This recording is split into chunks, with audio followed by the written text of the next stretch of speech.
수술하고 나서 다시 재발하는 경우는 이미 그 전부터 있던 안 좋은 자세나 안 좋은 생활 습관들이 수술 후에도 계속 반복되었기 때문에 그럴 확률이 높다고 보시면 됩니다.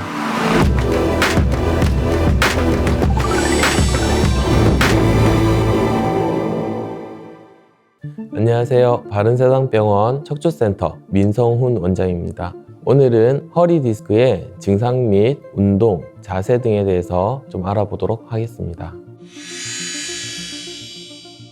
우리가 흔히 말해서 디스크라고 하는 추간판이란 구조물은 척추와 척추뼈 사이에 있는 구조물로서 관절과 같은 역할을 하고 있다고 보시면 됩니다. 이 안에는 가운데에 있는 수액, 그걸 싸고 있는 섬유륜이라는 질긴 띠가 있고요. 그 위아래는 종판이 있습니다. 우리가 흔히 말하는 젤리 같은 형태의 수액에는 신경이 들어가 있지 않습니다. 따라서 수액 자체에 의한 통증은 아니고요. 그걸 싸고 있는 섬유륜과 그 위아래에 있는 종판에 신경들이 자라 들어가 있고요. 요게 손상될 때 척추 디스크에 의한 허리 통증이 발생한다고 볼 수 있습니다. 사실 MRI가 현재 보험에 적용이 되지 않기 때문에 비용적인 부담이 상당히 큰 걸로 알고 있습니다. 저희 역시 MRI를 찍을지 말지에 대해서 상당히 고민을 많이 할 때가 많고요. 일반적으로 MRI로 보는 것과 엑스레이로 보는 것, 그리고 CT로 보는 것이 서로 다른데요. 엑스레이로는 우선적인 뼈의 구조물이나 디스크에 압착된 정도, 요 정도를 보는 것이라고 보시면 되고요. MRI를 통해서 그 안에 있는 다른 연부 조직이라든지 디스크, 신경의 위치 이런 것들을 같이 확인할 수가 있습니다.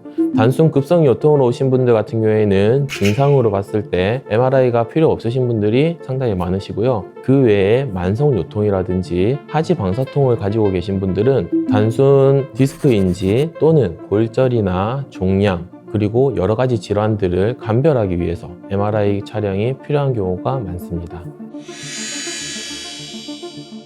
디스크란 것은 특별히 딱 나눠진 병기가 있지는 않습니다. 하지만 디스크의 정도에 따라서 증상은 좀 다를 수가 있는데요. 아까 말씀드린 대로 섬유륜이란 조직이 얼만큼 손상이 됐느냐, 그리고 디스크가 얼만큼 어느 부위로 나왔느냐에 따라서 증상이 다를 수 있습니다. 가장 간단하게 섬유륜이 아직 살아는 있는데 일부가 손상됐다, 이런 경우에는 단순 요통만 있을 수 있고요. 손상된 것이 조금 더 밀려 나오면서 결국 신경을 건드리게 되면 그때 우리가 하지 방사통이나 저림감이 생기게 됩니다. 그리고 이 눌리는 힘이 더 심해졌을 때 신경이 손상되어 버리면 그때는 마비감이라든지 대소변 장애, 감각 이상 등이 생길 수가 있습니다.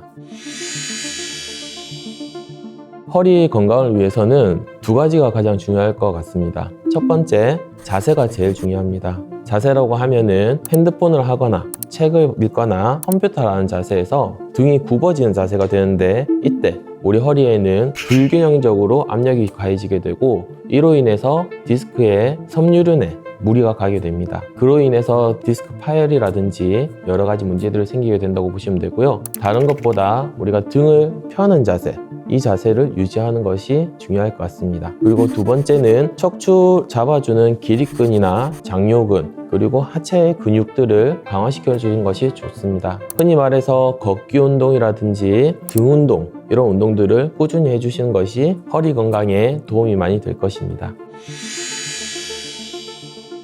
허리에는 그 주변 근육들을 강화시켜주는 것이 가장 중요한데요. 기립근 운동은 흔히 말해서 랩풀다운이나 턱걸이, 그리고 로잉처럼 당겨주는 운동을 통해서 강화시켜줄 수가 있고요. 걷기라든지 계단 오르기, 경사 있는 곳을 오름을 통해서 장요근이나 앞쪽 근육을 같이 강화시켜줄 수가 있습니다. 스트레칭은 근육과 근막, 인대를 충분히 이완시켜서 갑작스러운 사고나 갑작스러운 충격에 대비해 줄 수 있는 효과를 볼 수가 있는데요. 폼롤러를 이용한 스트레칭 또는 마사지볼 등을 이용한 스트레칭이 도움이 많이 될 것입니다. 그리고 대부분 디스크 환자분이나 협착 환자분들이 증상이 심할 때 어떤 운동을 해야 될지, 어떤 스트레칭을 해야 될지 많이 여쭤보시는데요. 증상이 있을 때는 염증이 있는 상태이기 때문에 가능하면은 운동이나 스트레칭을 너무 무리하지 않으시는 것이 가장 좋습니다.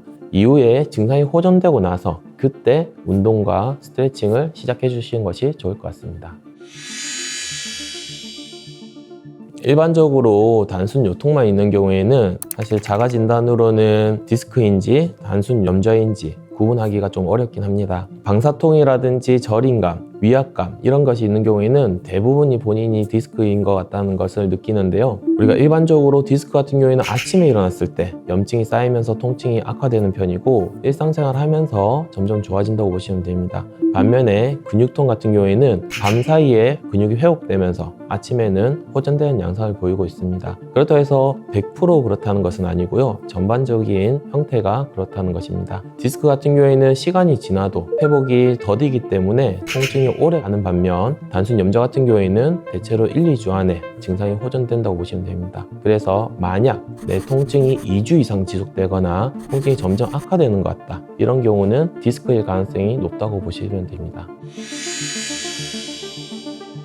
가장 많이 받는 질문이 디스크 수술을 한 번 하면은 계속 해야 된다. 그리고 한 번 하면은 더 나빠진다. 이런 이야기들을 많이 하게 됩니다. 저희가 일반적으로 수술은 득과 실을 생각해야 됩니다. 수술했을 때 얻을 수 있는 득과 수술했을 때 위험성이나 잃을 수 있는 것들, 득이 더 클 때 수술을 하게 됩니다. 보통은 디스크 환자분들이 수술하고 나서 다시 재발하는 경우는 이미 그 전부터 있던 안 좋은 자세나 안 좋은 생활 습관들이 수술 후에도 계속 반복되었기 때문에 그럴 확률이 높다고 보시면 됩니다.